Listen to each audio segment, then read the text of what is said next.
آه يا ليلي، يا ليلي، العشق نار نار. ايه اللي نار نار تولع فيك يا اخي؟ اخوي ازيك؟ اقعد بس. بتعمل ايه يا ولدي؟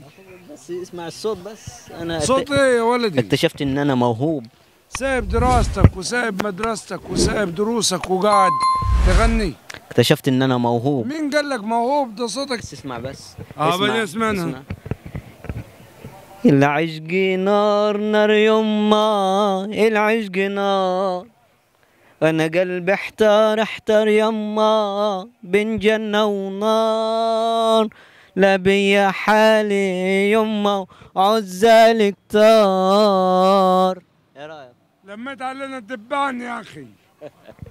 يا اخوي انا ليا موهبة، وانا احضر شنطتي بكره وهسافر. دراستك اهم.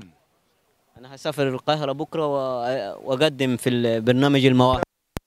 يا اخويا اهم من اللي انت بتعمله ده كله يا اخويا. والموهبة يا اخوي، وانا عندي موهبة مدفونة. خد الشهادة بتاعتك يا اخويا، وبعد كده الموهبة قاعدة.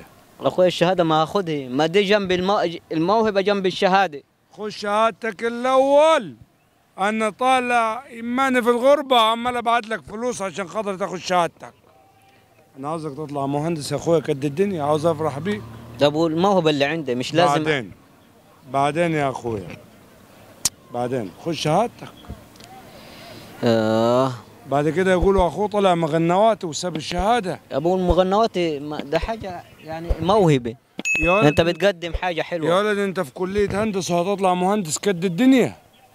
ماشي. يروحوا يقولوا اخوه طلع مغنواتي ولا يقولوا طلع مهندس. ماشي يا اخوي، انتبه لدراسته وبعد كده اتفرغ للموهبة بعدين. بعد ما تاخد كليتك يا حبيبي وتبقى مهندس قد الدنيا وبتاع، الموهبة قاعدة.